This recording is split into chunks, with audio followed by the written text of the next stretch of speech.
ॐ भूर्भुवः स्वः तत्सवितुर्वरेण्यं भर्गो देवस्य धीमहि धियो यो नः प्रचोदयात्. Om Shanti Shanti Shanti. Namaste my dear friends, this is video number 2 on Sarasvati Upanishad.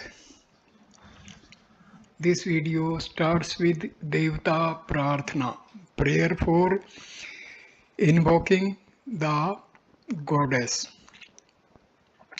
The sages now sing hymns in praises of goddess Sarasvati in order to invoke her blessings.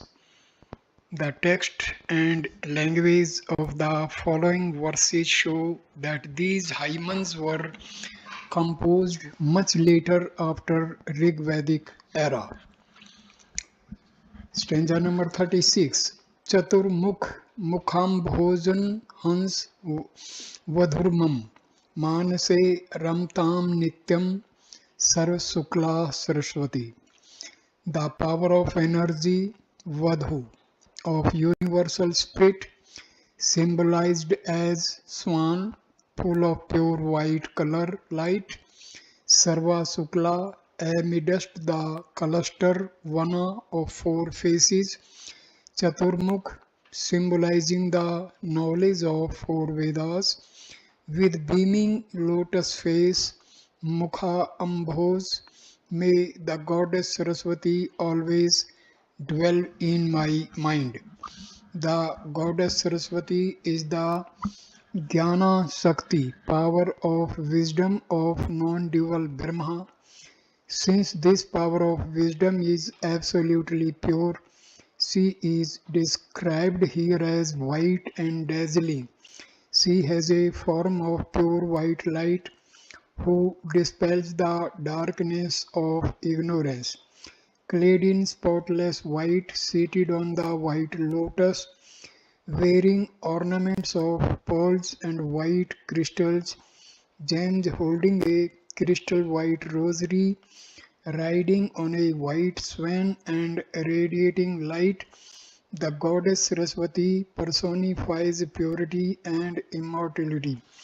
This verse describes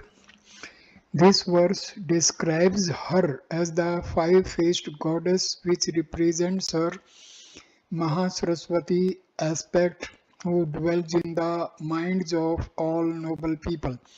Sages pray to Goddess Sarasvati to dwell in their minds so that their ignorance is eradicated, leading to divine knowledge. Stanza 37.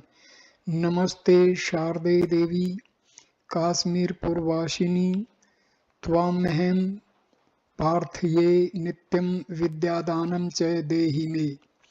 Prostration to thee, O Goddess Sharda, dweller of the city of Kashmir, I always pray to you, grant me the gift of Vidya, enlightenment. Sharda is the name of a particular form of the goddess Sarasvati. Once upon a time, Kashmir was considered to be the highest seat of learning. There is stated to be a temple of Goddess Sharda with a throne of omniscience inside it. Only a person who had attained enlightenment and a state of omniscience could ascend this throne. Vidya is that which brings about illumination of the soul. This inner illumination or enlightenment grants freedom to the soul. Thus it is said, Sa Vidya Ya Vimuktaye. Vidya is that which liberates. This Vidya includes both Apravidya, lower or mental or secular knowledge, and Pravidya, Brahma Vidya, higher or superconscious realization. The Vedas call Goddess Sarasvati as Trividya. Tri means protector. Thus the goddess Sarasvati protects the devotee by bestowing both pra and apravidya. Stanza number 38. अक्षर सूत्रांग कुशधरा पाशे पुस्तक धारिणी मुक्ता हार समायुक्ता वाची तिष्ठतु मे sada. O goddess, holding in thy hands the string of beads, symbols of mystical knowledge, the gourd, symbol of stimulating noble thoughts, the nose, symbol of control over mind, the book, symbol of secular knowledge, wearing the necklace of pearls, symbol of purity, thou ever dwell in my speech. The goddess Sarasvati is the personification of all knowledge like art, science, music, poetry, etc. She has been depicted here as holding Akshutra, Mala or Rosary, Ankusha, gourd, Pasha, nose and Pustaka book in her forearms. Her forearms symbolizes her sovereign power over the creation. The rosary symbolizes spiritual or mystical science acquired through spiritual practices like meditation, japa, etc. The book symbolizes secular knowledge or material science.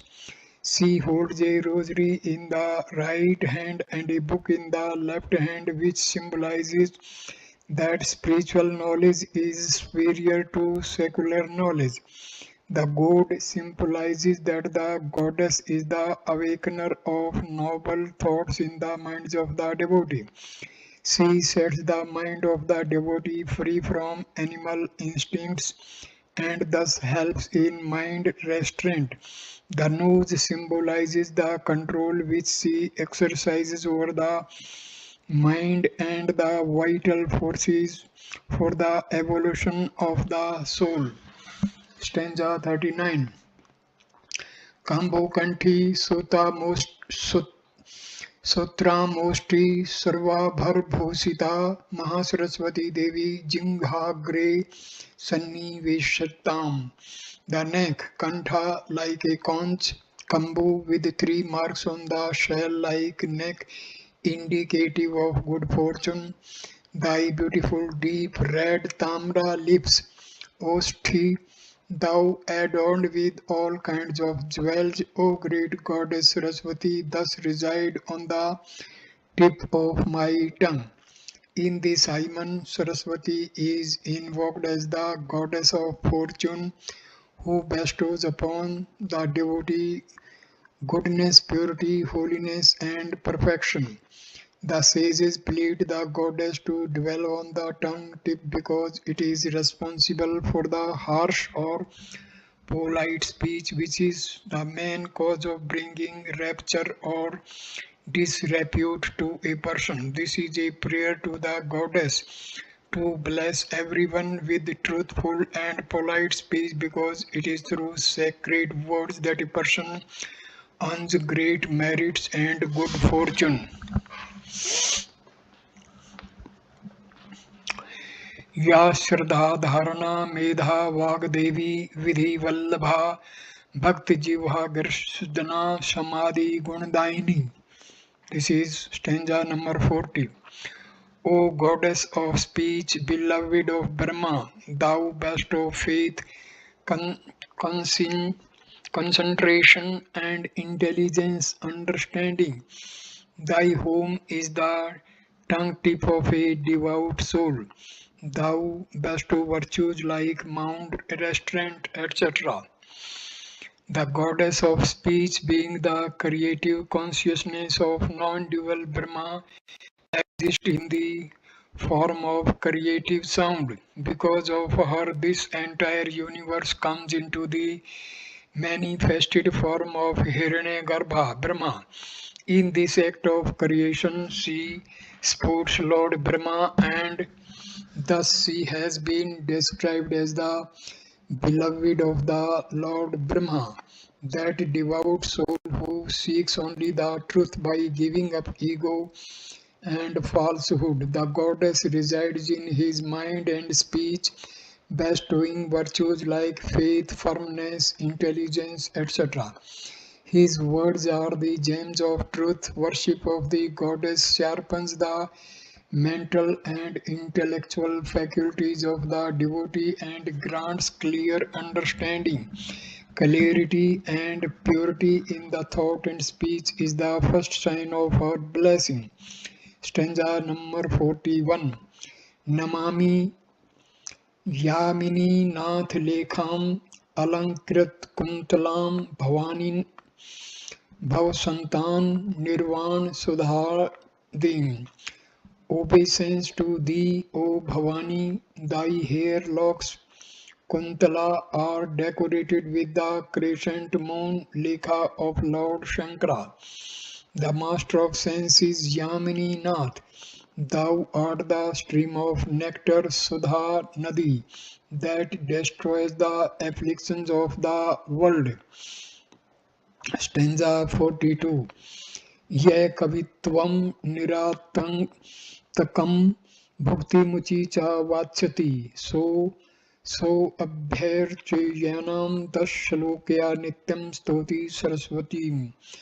Whosoever desires faultless poetic skill, bliss of truth existence, bhukti bliss of savikalpa state and liberation, mukti immortality of nirvikalpa state, he should regularly worship by glorifying the goddess Sarasvati with these 10 verses.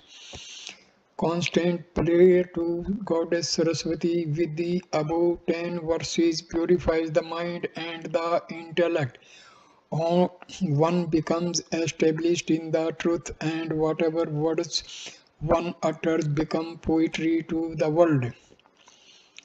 He experiences the bliss of savikalpa state, bhukti, and immortality of nirvikalpa state, mukti. One attains the supreme felicity of eternal life. In this aspect, Sarasvati is the goddess of supreme felicity.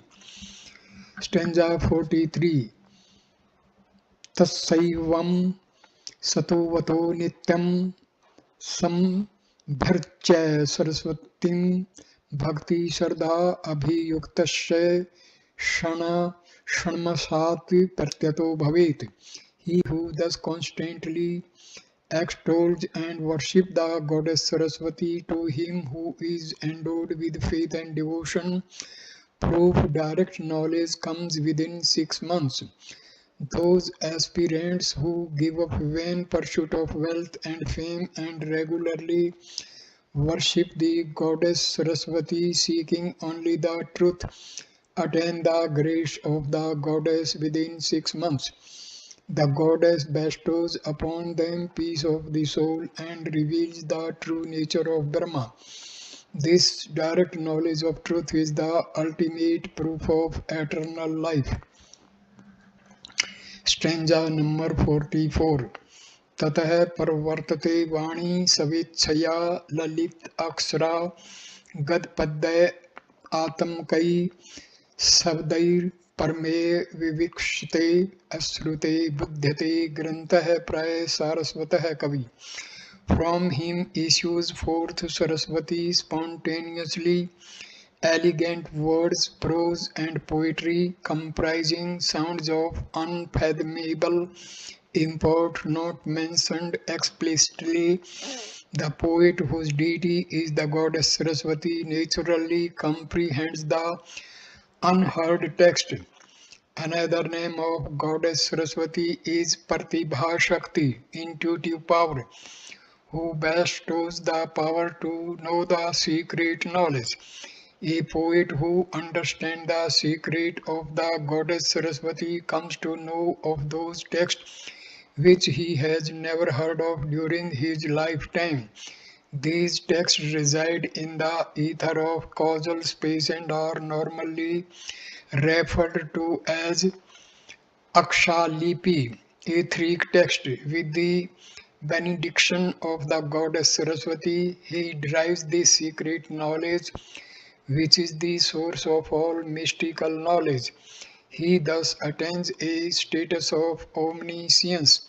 He alone is a true poet who has this mystical knowledge. Medha Suktam Mahanarayana Upanishad also glorifies the goddess Sarasvati thus: O goddess, favored by thee, one becomes a seer, by thee, one attains Brahma.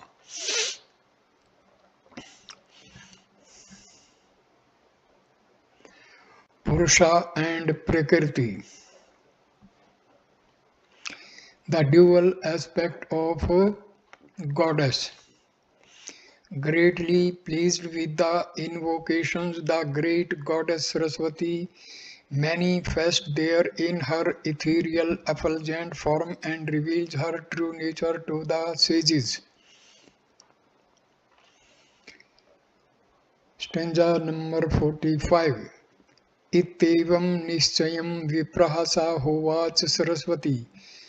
Pleased with the invocations of the sages, the goddess Sarasvati spoke, revealed the knowledge of self thus. Stanza 46. Atam vidya maya labda brahman eva sanatani brahmtvam me sada nityam satchidanand rupatah. Even Brahma obtained the eternal self-knowledge through me, being ever of the form of being awareness bliss. I am the eternal principle of Brahma. Stanza number 47. Prakriti tattvam tatah sapastam satvadi gun samyata satyama bhati chichaya darpane pratibimbavat.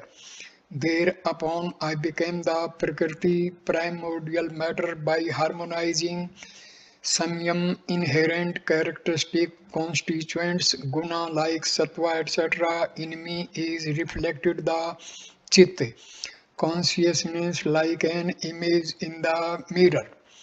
Prakriti, the creatrix, is the primordial substance or matter which is neither a product of Brahma nor a real entity apart from Brahma. Gunas are the characteristics, constituents which are inherent in Prakriti. These are referred to as sattva, intelligence, consciousness, or awareness. Rajas, swift motion of elemental particles, and tamas, inertia of matter. These gunas are not qualities different from the substance but are one with the substance, and hence these are known as inherent characteristics, constituents of Prakriti. In the absolute state of Brahma, the three gunas are totally absent. In the primordial state of unmanifested Prakriti, these three constituents lie in latent form. This Prakriti evolves into the manifested form through the creating power of Chit or consciousness, which is but a reflection of Brahma. Then through combinations of these three constituents, the entire creation of multitudes comes into existence.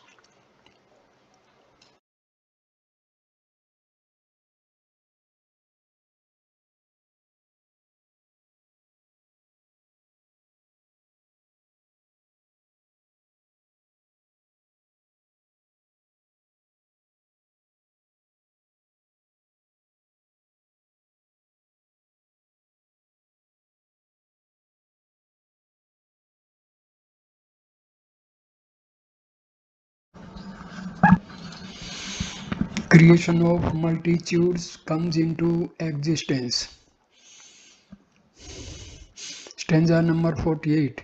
Ten chit pratibimben trivida bhati sa punah prakrte vichinnataya purushottam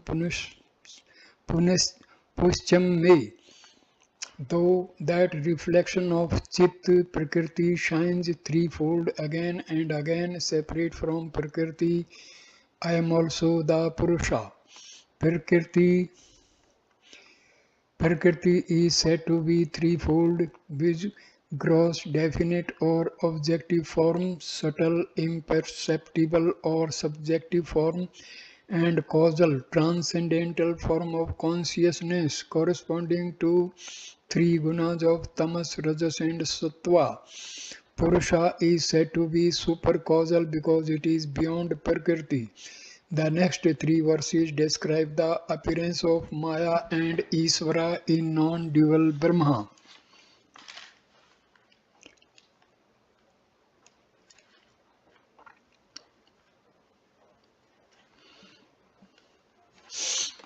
The goddess is Isvara due to Maya.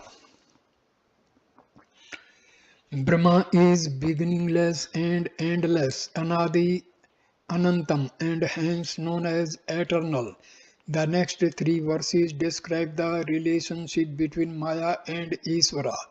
Maya is the process of becoming, which is a conscious process. However, Maya derives its sentience from Brahma.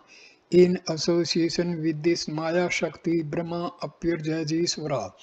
It is Isvara who guides and controls Maya in the entire creative process. The goddess, who is the eternal principle of Brahma, appears as Isvara due to the effect of the Maya. Stanza 49. Shuddha Sattva Pradhanayam Mayayam Bimbito Hyujya hai. Sattva Pradhana Prakriti Mayati Pratipadyate. In the Maya, which is predominated by pure Sattva consciousness, is reflected the eternal unborn Sattva dominated Prakriti itself is known as Maya. When there is predominance of Sattva pure consciousness among the characteristics constituents of the Prakriti, it is called Maya. Maya is the process of becoming in which all matter, energy and sound exist in an undifferentiated or avyakta state. The whole of creation lies in Maya in a seed state during cosmic dissolution. This Maya is the material cause of the universe. However, this process of becoming needs some efficient cause to will and to control the creation. The next two verses mention that Isvara, who is the reflection of Brahma in Maya, is the inner controller of the process of becoming. He is efficient cause of the creation. Stanza number 50. Sa Maya Savvashopadhi सर्वज्ञ से ईश्वरस्य हि वश्यमायतौ मेक्त्वं सर्वज्ञत्वं च तस्य तु. That Maya is the appearance subordinate to omniscient Ishvara, for lordship over Maya, oneness and omniscience belonging to him Ishvara alone. Sarasvati-rahasya Upanishad says no Maya as Prakriti and Brahma associated with Maya as the great Isvara. This Maya is the causal body of Isvara and under his control. Isvara is the efficient cause of the universe who guides Maya in the entire creative process. Isvara is called omniscient because Brahma as pure spirit has no creation and hence no cognition of it. Stanza 51. Satvikvat smastitvat sakshitvat jagtamapi jagat kartum cha chanithya kartum mishate yes Iswar ityuktah sarvagyatvadi bhirgunah. He who is of the nature of Sattva consciousness, Samashti collectiveness, Sakshi witness of the universe, who holds the power to make or unmake or otherwise create universe, is the Lord of the universe, having virtues like omniscience, etc. Dual nature of Maya. The previous three verses describe the appearance of Isvara in non-dual Brahma, who is the efficient cause of the universe. The next five verses describe the world of duality created by Isvara and Jiva, who are but the different appearances of Brahma because of Maya. Stanza number 52. Sakti dvam hi maya ya vikshepa virti rupakam. Vikshep Shakti Lingadi Brahmandatah Jagat Sarjit. Maya has the dual potencies of projection, Vikshepa, and concealment, Avirti. The power of projection creates the entire subtle universe or Hiranyagarbha and the gross universe or Viraj. During cosmic dissolution, void verse 47, the three characteristics constituents which sattva, rajas and tamas exist in equilibrium state. Because of reflection of Brahma in this equilibrium state.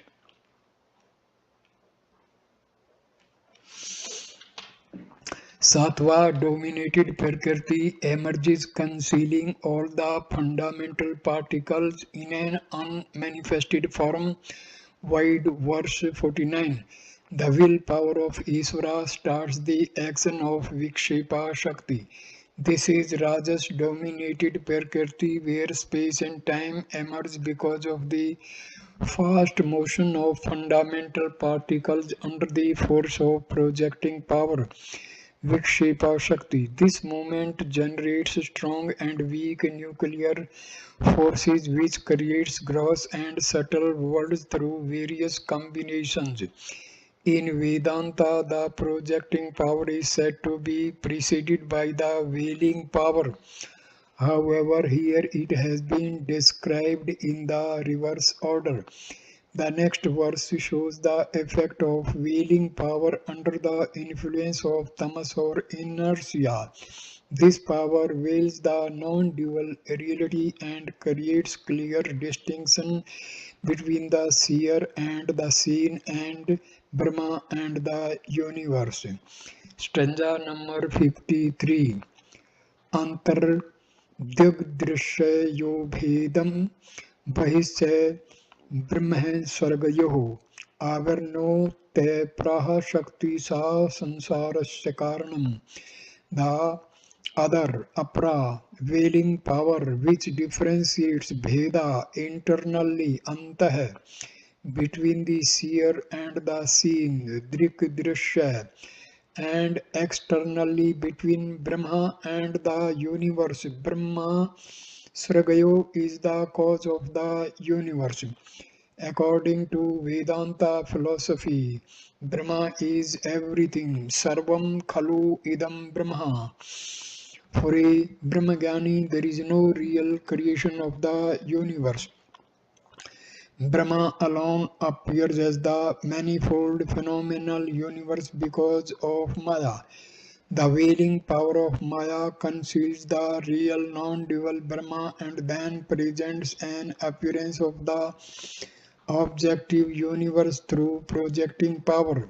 This is the fundamental difference between the Vedanta philosophy and the philosophy of followers of Sankhya, Yoga, Vaisesika, Buddhism, etc., who believe in the multiplicity of the creation. Because of Maya, the witness self, Brahma, becomes conscious of the cosmic causal body and identifies himself with the totality of the souls. In this causal state, he is called Isvara, the indwelling spirit.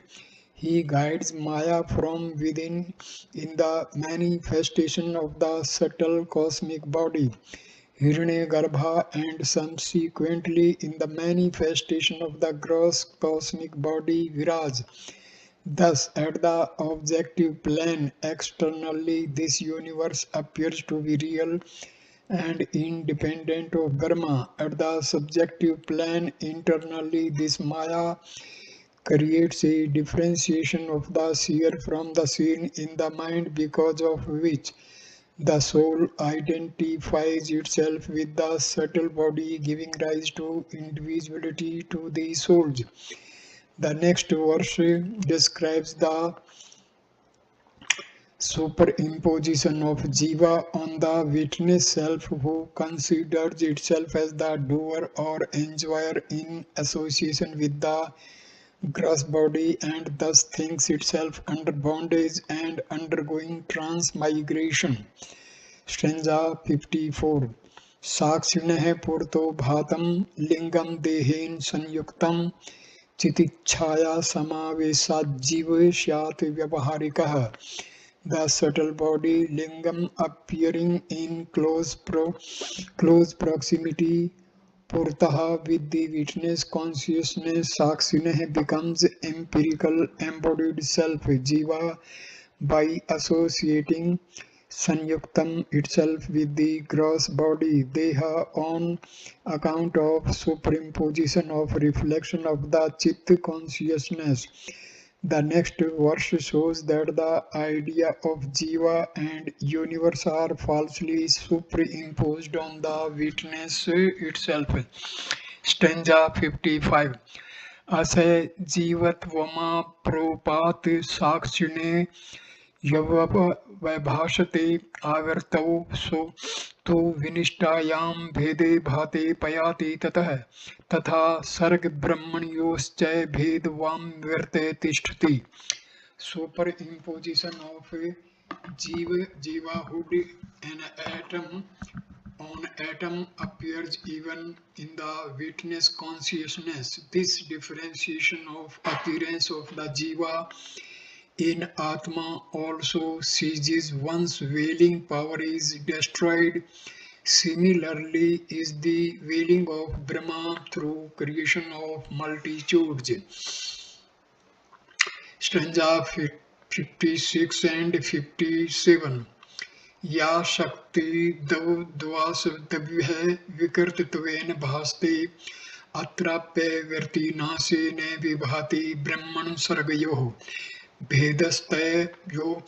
भेदस्तयो विकारः स्यात् सर्गेण ब्राह्मणे कंचितः. Brahman appears mutable, Brahma appears mutable because of subservience to the creative power Shakti. Here again the difference between Brahma and the universe disappears once the wailing power is destroyed.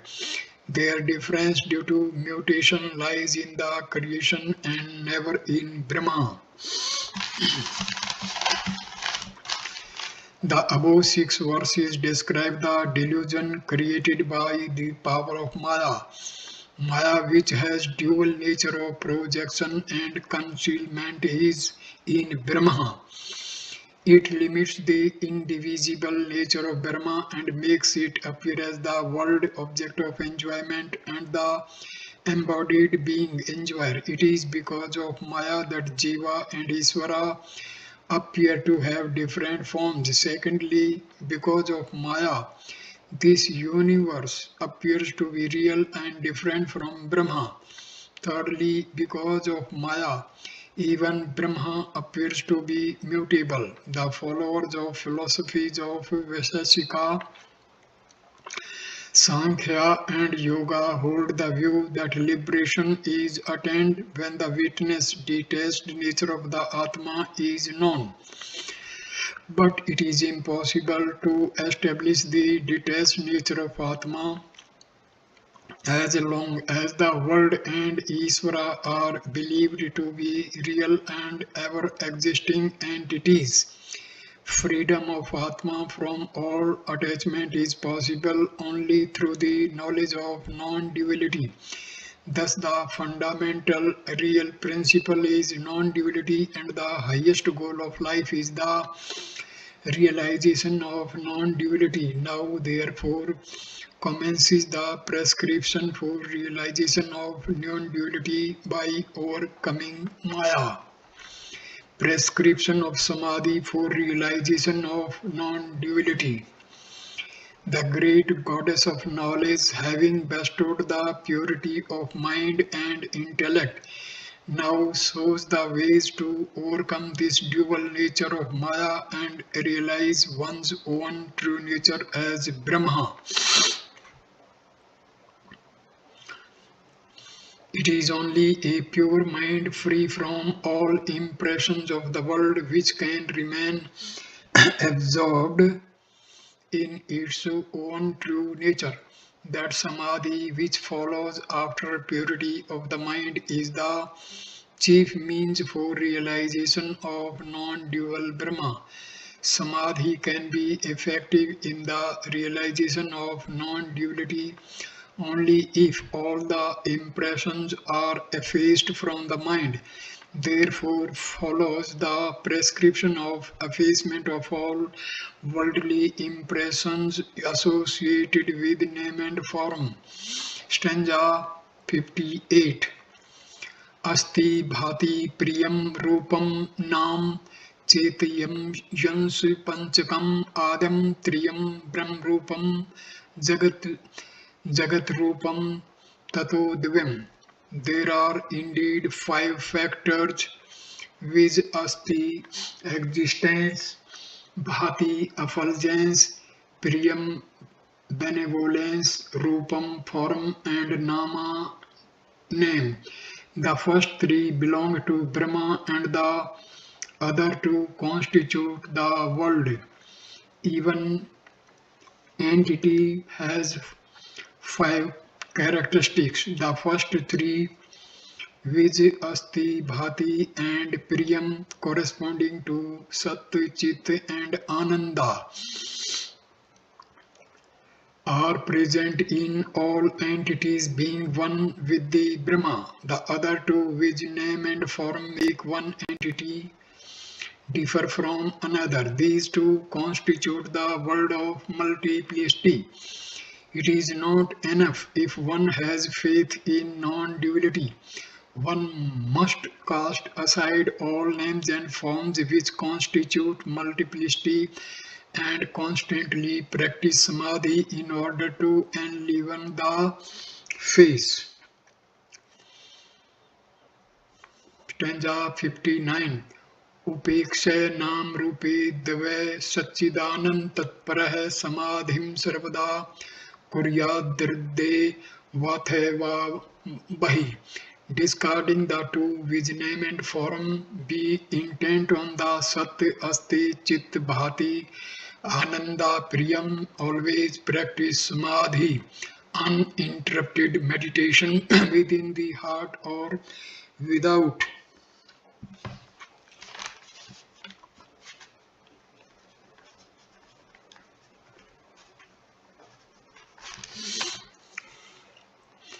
Shruti, like that Atma is not this, neti, negate all names and forms.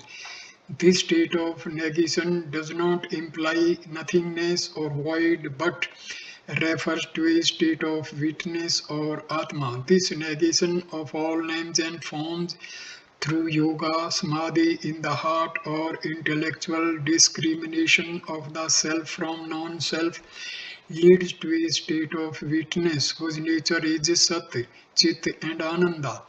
One should constantly practice meditation on these three permanent aspects of Brahma. This type of samadhi is called Bheda Samadhi, since here names and forms are rejected and the idea of Asat Bhati Priyam is assimilated. The next 6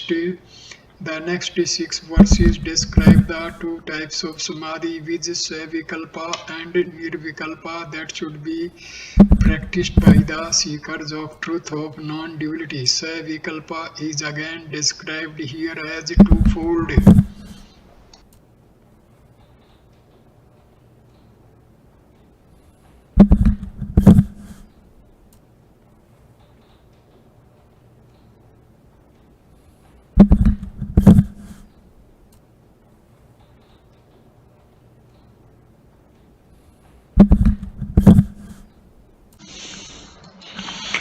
The next 6 verses describe the two types of samadhi, which Savikalpa and Nirvikalpa, that should be practiced by the seekers of truth of non-duality.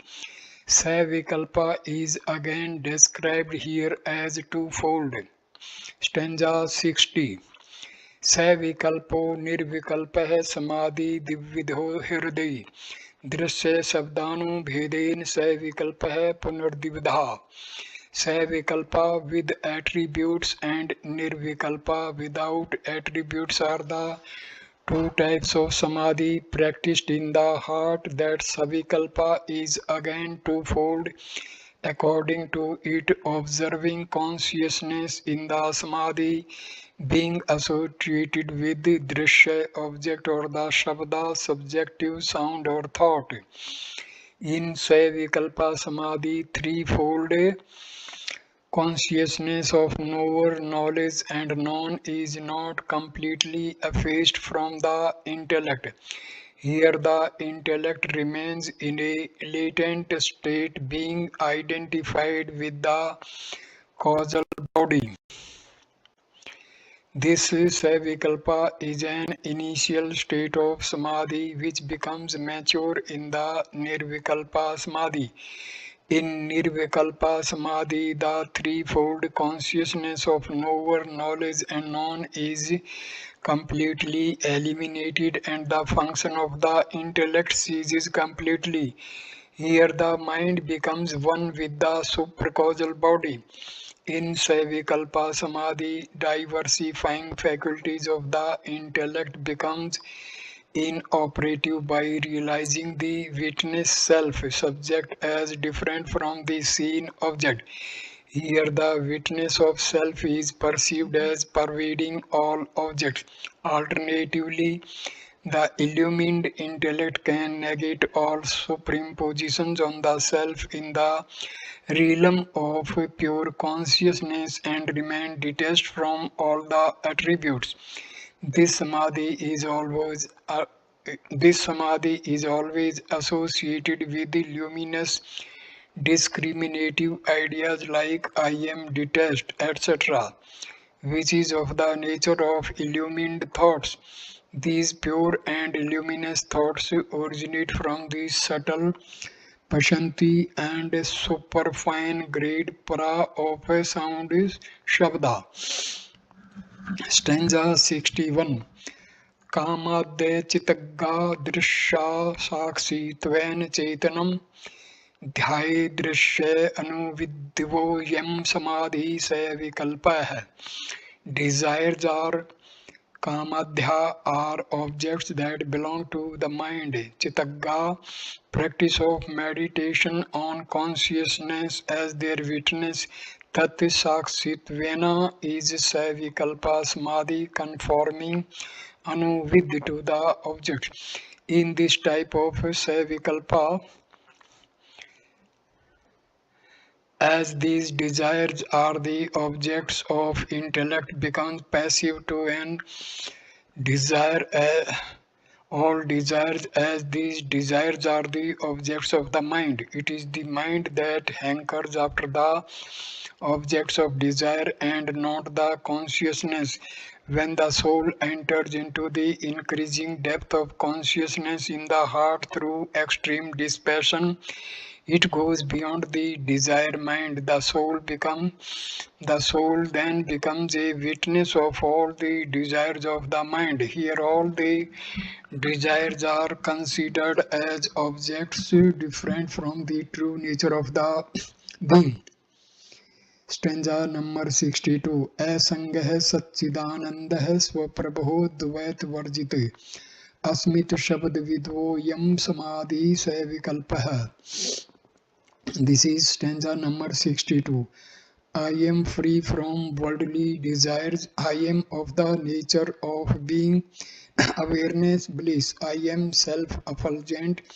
I am bereft of duality, etc. is the discipline of Savikalpa Samadhi conforming to subjective sound.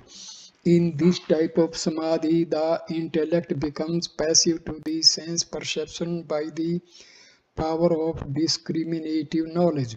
When the soul recedes into the increasing depth of the heart, it hears the subjective sound through suprasensory faculties. The soul then gets immersed in this suprafine grade of sound and derives bliss, being free from the limitations of the thought mind. Here the sadhaka enters into the samadhi through the efficacy of the sharp discriminative knowledge and identifies himself with the subject or pure consciousness. This plane of pure consciousness unfolds the infinite wisdom of prajna. Stanza number 63. Sva sab anubhuti ras vesh shabde upekshitu nirvikalp samadhi shanitvat sititi deepvatah. But to by becoming indifferent upekshaya to objects and sounds on account of complete absorption avesha in the bliss rasa of realization of the self sava anubhuti, the mind remains sayat steady in nirvikalpa samadhi like unflickering flame of a lamp deepavat in windless place nivat sitata. When the mind gives up all the ideas of object and subject, it enters into nirvikalpa state on account of the complete absorption in the bliss of the self. Nirvikalpa samadhi is the culmination of constant practice of savikalpa samadhi. The Bhagavad Gita also compares the mind of such a yogi who constantly practices samadhi with the unflickering flame of a lamp in a windless spot. This samadhi is the result of extreme dispassion, vairagya, and sharp discrimination, viveka. Stanza number 64. Hriday va bahye deso api yasmin kasmichay vastuni samadhiradhe sanmatra annarup prakriti. Like Savikalpa Samadhi within the heart, twofold Savikalpa Samadhi can also be practiced with the help of any external object by separating discriminating name and form from the pure being. Yoga philosophy prescribes samadhi within the heart through an eightfold discipline. Ashtanga Yoga, while Sankhya knowledge philosophy emphasizes discrimination of Purusha, the pure being, from Prakriti for attainment of a state beyond mind. The Upanishads have delineated many vidyas for meditation. Just as a yogi attains sahaja natural samadhi by placing the prana in the Susmana Nadi, similarly, a jnani lives in samadhi by practicing concentration on the Sat Chit Ananda aspect of an entity. He perceives only the real substance of an entity and not its name and form. Both the paths lead to the same goal of an illumined state of mind. Stanza number 65. सतबुद्धि भावो रसस्वादात् तृतीयः पुरोवन्मतः एतैः स्मादिभिः सडिभिन्येत कालं निरन्तरम्. The aforesaid third nirvikalpa or thoughtless state is attained when mind becomes extinct. Satabdha, because of experience of supreme bliss. One should constantly spend nyayat, the time, in these 6 types of samadhis for attaining liberation. Superconscious state of nirvikalpa samadhi is attained by constantly seeing all in the self and the self in all. The mind of a jnani merges in the self and ultimately realizes that everything is self. Patanjali Yoga aphorism also emphasizes the constant practice for restraint of the mind. The goal of the individual soul is freedom from the slavery of the mind and its thoughts. This Upanishad recommends 6 types of samadhi for this end. When the meditation on the attributeless self is matured, it leads to Savikalpa Samadhi, which in turn culminates in Nirvikalpa Samadhi of no mind, Nirodha state. In this state, all interest in sense objects is completely erased from the mind and it merges with the self alone. The mind, being bereft of all desire, attains liberation, realization of the Supreme Self. Stanza number 66. देहा अभिमाने गलिते विज्ञाते परमात्मनि यत्र तत्र मनो तत्र तत्र परामर्तम. With the effacement of ego in the body and realization of the Supreme Self, wherever the mind may rest, there is experiences, there it experiences supreme nectar of immortality. The self is different from the gross, subtle and causal bodies.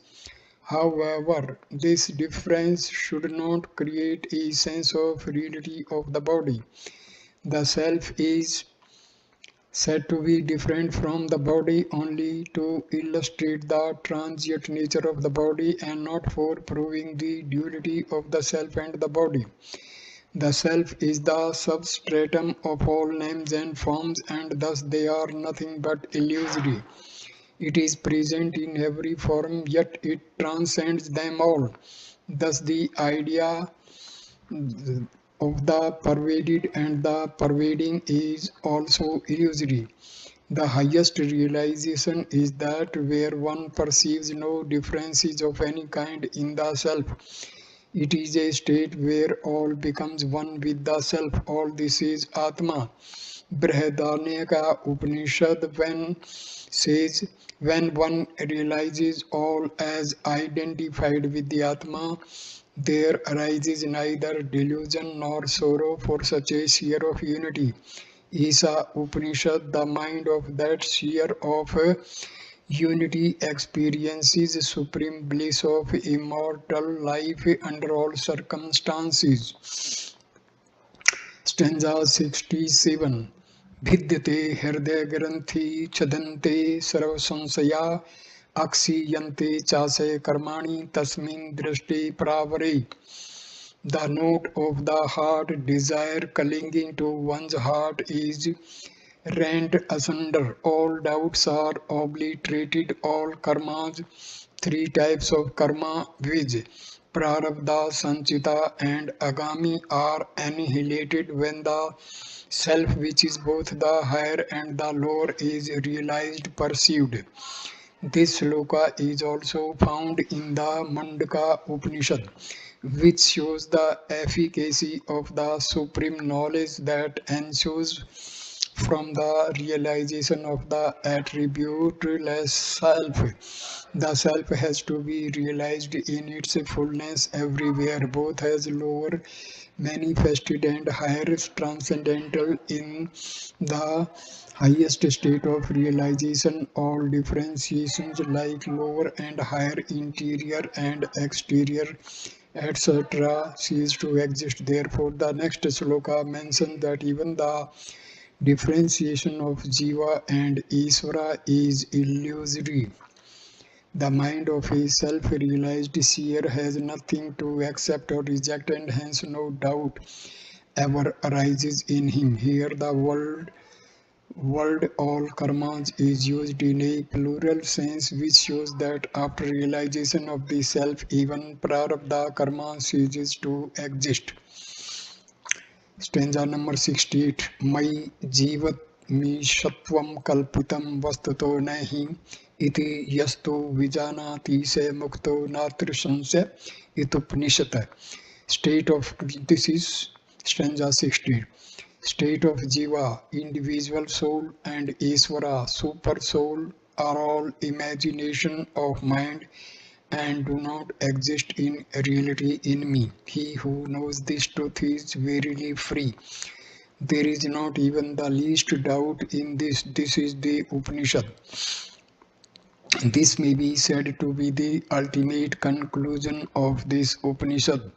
Having revealed the power of omniscience of Ishvara and the nature of Maya, the great goddess finally refutes any differentiation of Ishvara and Jiva in non-dual Brahma. The Sarasvati-rahasya Upanishad also says that he is fear-stricken who makes the slightest distinction between the Jivatma individual self and the Paramatma supreme self. The Svetasara Upanishad, in order to elucidate the glory of the imperishable self, says that the Lord of Maya, Isvara, creates the universe while Jiva is controlled by Maya. However, this imperishable self is worthy of being adored even by the Creator, who is the highest being conceivable from our relative point of view. Those who have not realized the non-dual self are seen to be deluded by false knowledge and frequently quarrel over the superiority and inferiority of Ishvara and Jiva, which are creations of Maya. Therefore, the seekers of liberation should never engage themselves in disputations about the nature of Jiva and Isvara.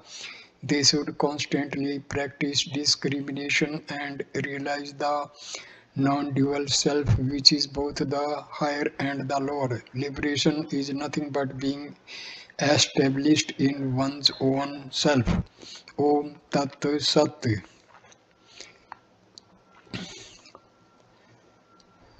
So this way, this Upanishad is completed.